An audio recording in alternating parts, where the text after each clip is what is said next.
হ্যাঁ, এবার যদি পেছান তাহলে কিন্তু আমার মাইন্ড কিন্তু কঠিন হবে। আচ্ছা, ফ্ল্যাশটা একটু ভালো করে ধরেন। হ্যাঁ রেডি।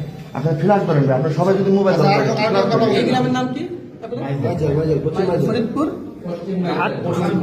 না, ফরিদপুর সদরপুর ভাঙ্গা, ফরিদপুর ভাঙ্গা মাইজেল গ্রাম। হয়েছে কথা বলা বন্ধ করেন, কেউ কথা বলবেন না। আমরা আসছি হচ্ছে ফরিদপুর মাইজেল ভাঙ্গা, না ভাঙ্গা মাইজেল গ্রাম, কালিয়া ইউনিয়ন।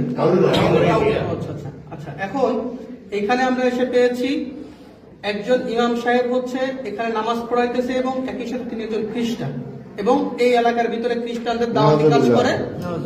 তো এই সহবরাতের দিনও উনি নামাজ পড়াইছে, মোনাজাত করছে এবং ইনার পিছনে যারা নামাজ পড়ছে এদের নামাজ, খ্রিস্টানের পিছনে তো নামাজ হয় না সাধারণত। আচ্ছা, এরপরে হচ্ছে আর একজন হচ্ছে মোটামুটি জেলা দায়িত্বে আছেন, উনি হচ্ছে জেলা দায়িত্বে আছেন খ্রিস্টানদের এই ফরিদপুরের। আচ্ছা, এখন সর্বশেষ যে ইমাম সাহেবকে দাওয়াত দিছে ওই ইমাম সাহেবের মাধ্যমে আমরা জানতে পারছি যে তিনারা খ্রিস্টান। যাকে দাওয়াত দিছে সরাসরি তার মুখ থেকে আপনারা একটু শুনেন যে তাকে কি বলে দাওয়াত দিয়েছিল এবং কেন আজকে তারা এসেছে বলেন। আসসালামু আলাইকুম ওয়া রাহমাতুল্লাহ। আমি শফিকুল ইসলাম, আমি বাবুনগর মাদ্রাসায় পড়ালেখা করছি, সাথে হাটাজারি মাদ্রাসায় উলুমুল হাদিস পড়াশোনা করছি 2 বছর। আমি এই এলাকায় নতুন ইমাম নিয়োগ হয়েছি, সেই সুবাদে ওনাদের সাথে আর কি আমাদের একজন মুসল্লি বিভিন্ন জনের সাথে পরিচয় করা দিচ্ছিল। সেই বিভিন্ন জনের সাথে পরিচয়ের সুবাদে ওনার সাথে আমার পরিচয়, ওই মুসল্লি ওনার সাথে আমার সাথে পরিচয় করা দিচ্ছে। তো পরিচয়ের পর্যায়ে উনি আমাকে বলতেছে যে ভাই আসেন, আমরা তো একই শ্রেণীর মানুষ, দুজনই আলেম, তাহলে আমাদের পরিচয়টা আর একটু গভীর হোক। আমি বললাম কিভাবে গভীর হবে? এরপরে বলতেছে যে আমরা একটা কোম্পানির কাজ করি, ওই কোম্পানিতে চাইলে আপনি আমাদের সাথে কাজ করতে পারেন। আল্লাহ আমাদের চাইলে এখানে টাকা পয়সার আপনার কোনো অভাব হবে না। আপনি আপনাদের সাথে থাইকা আমেরিকা, লন্ডন, বড় বড় রাষ্ট্র আপনি সফর করতে পারবেন, ভ্রমণ করতে পারবেন, টাকা পয়সা নিয়ে চলবেন। আর মসজিদে ইমামতি করে কয় টাকা দেয় আর আমাদের?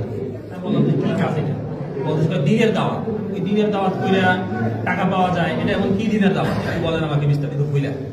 উনি বলতেছে কয় সব নবীর কথাই তো কোরআন শরীফে আছে, আমরা শুধু ঈসা নবীর দাওয়াতটা আমরা বেশি দিই, অন্য কোনো নবীর আমরা দাওয়াত দিই না, আর আমরা তাকেই মানি।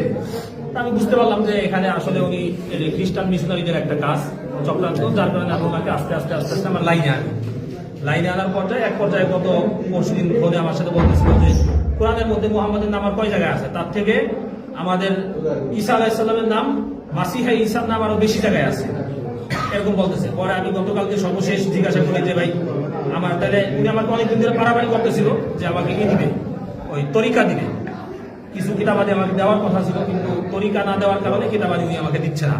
বলতেছিল তরিকা যদি আপনি নেন তাহলে আপনি কিতাবগুলি আমার থেকে নিতে পারবেন, এছাড়া তরিকা না নিলে আপনি আমাদের কোনো কিতাব পাবেন না।